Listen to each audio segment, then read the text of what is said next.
जानते हो वो कौन लोग होते हैं जिनके ज़वाल को अल्लाह एक नया उरूज अता करता है और जिन पर फिर उसकी रहमतें और इनायतें मूसलाधार बारिश की तरह बरसने लगती हैं। सुनो, सबसे पहले ये बात दिल में बिठा लो कि ज़िंदगी अंधेरी सुरंग की मानिंद है और हर सुरंग के आखिर में रोशनी ज़रूर होती है।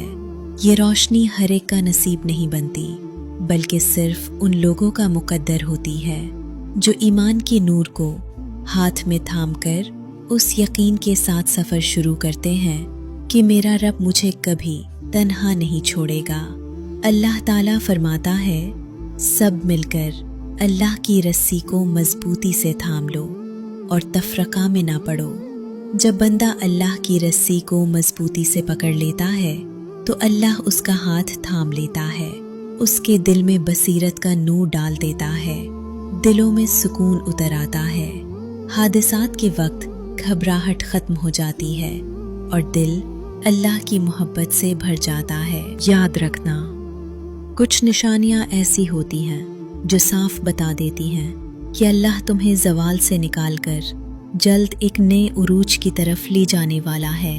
उनमें से एक बड़ी निशानी ये है कि जब तुम अपने नफ्स की बुराइयों को दबाने लगते हो और नेकी के रुझानात को उभारते हुए अपना तज़किया शुरू कर देते हो तो अल्लाह अपनी कुदरत से तुम्हें वो नेमतें अता करता है जो तुम्हारे उरूज का सबब बन जाती है।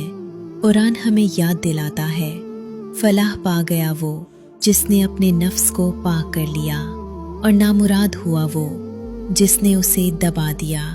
ज़रा गौर करो, जब तुम अपनी ज़िंदगी का पौधा उसके मिजाज के मुताबिक लगाते हो, सही हवा और सही पानी देते हो, तो वो सिर्फ फलता फूलता ही नहीं बल्कि एक मजबूत सायादार दरख्त बन जाता है जो तुम्हें सुकून और राहत देता है। नबी ने फरमाया, मोमिन का आईना है, यानी मोमिन एक दूसरे के लिए उरूज का सबब बनते हैं।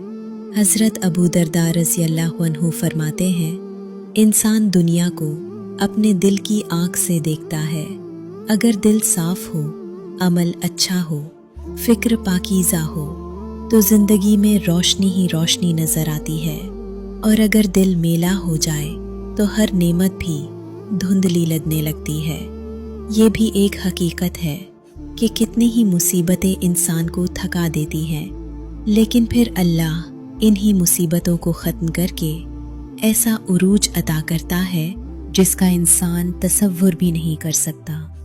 इमाम तिर्मिज़ी फरमाते हैं, सबसे बेहतरीन इबादत खुशखबरी का इंतज़ार है, क्योंकि जो अर्श वाले से अच्छा गुमान रखता है वो कांटों भरे दरख्त से भी मीठा फल तोड़ लेता है। अगर तुम उरूज की बुलंदियों तक जाना चाहते हो तो अल्लाह से बड़े बड़े गुमान रखो, किसी का खौफ दिल में ना आने दो सिवाय अल्लाह के। अपने सब्र को मजबूत रखो, अपनी उम्मीद को जिंदा रखो, क्योंकि वो दिन दूर नहीं जब अल्लाह तुम्हें ऐसे बेहतरीन दिन दिखाएगा कि तुम अपनी पिछली तकलीफ़ें भूल जाओगे। कुरान कहता है, बेशक अल्लाह का वादा कभी खिलाफ नहीं होता, बस दिल में यकीन और एतमाद पैदा रखो। अनकरीब अल्लाह तुम पर अपनी रहमतों की बारिश बरसाने वाला है और तुम्हारे उरूज का वक्त नज़दीक है। आगे बढ़ो, साबित कदम रहो और यकीन के साथ दुआ में मशगूल रहो। तुम्हारा उरूज करीब है इंशाअल्लाह। मेरी दुआ है कि अल्लाह आपको शादो आबाद रखे, आमीन। अगर ये बातें आपके दिल को लगे हों तो इन पर अमल ज़रूर कीजिएगा और कमेंट में अपनी राय ज़रूर बताइएगा। दुआओं में याद रखिएगा, अल्लाह आपसे बहुत मोहब्बत करता है।